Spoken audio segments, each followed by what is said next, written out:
بسم اللہ الرحمن الرحیم۔ رسول اللہ صلی اللہ علیہ وسلم نے فرمایا، گناہوں سے توبہ کرنے والا ایسا ہے جیسا اس نے گناہ کیا ہی نہیں۔ اللہ تعالیٰ فرماتے ہیں، اگر مال اور نرینہ اولاد چاہتے ہو تو استغفر اللہ پڑھا کرو، اگر تنگ دستی کو ختم کرنا چاہتے ہو تو استغفر اللہ پڑھا کرو، اگر اپنے رزق کو بڑھانا چاہتے ہو تو استغفر اللہ پڑھا کرو۔ فرمان مصطفیٰ صلی اللہ علیہ وسلم، جو شخص پابندی سے استغفار کرتا رہے تو اللہ تعالیٰ کی ذات اس کے لیے ہر تنگی سے نکلنے کا راستہ بنا دیتی ہے۔ حضرت ابو امامہ رضی اللہ تعالیٰ عنہ سے روایت ہے کہ رسول اللہ صلی اللہ علیہ وسلم نے ارشاد فرمایا، بائیں طرف والا یعنی گناہ لکھنے پر معمور فرشتہ گناہ کرنے والے مسلمان کا گناہ لکھنے سے 6 گھنٹے تک کلام اٹھائے رکھتا ہے۔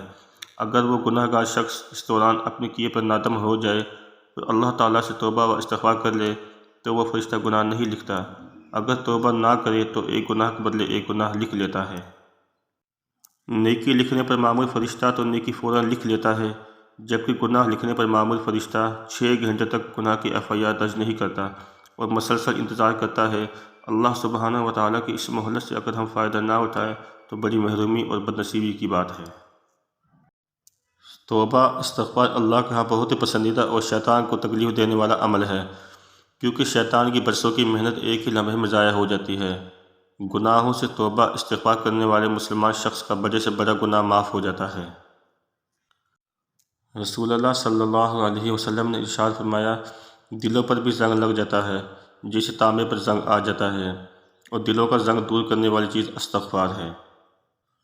رسول اللہ صلی اللہ علیہ وسلم نے فرمایا، اے لوگو، اللہ تعالیٰ سے اپنے گناہوں کی توبہ کیا کرو، کیونکہ میں اللہ سے ایک دن میں 100 بار توبہ کرتا ہوں۔ رسول اللہ صلی اللہ علیہ وسلم نے فرمایا، جو شخص گناہ کرتا ہے پھر وضو کر کے نماز ادا کرتا ہے اور توبہ و استغفار کرتا ہے تو اللہ تعالیٰ اس کی گناہ معاف کر دیتا ہے۔ نبی کریم صلی اللہ علیہ وسلم نے ارشاد فرمایا، جو شخص پابندی سے استغفار کرتا رہے اللہ تعالیٰ اس کے لیے ہر تنگی سے نکلنے کا راستہ بنا دیتے ہیں۔ رسول اللہ صلی اللہ علیہ وسلم نے فرمایا، اگر تم گناہ نہ کرتے تو اللہ تعالیٰ ایسی مخلوق پیدا کرتا جو گناہ کرتی اور استغفار کرتی اور وہ انہیں بخش دیتا۔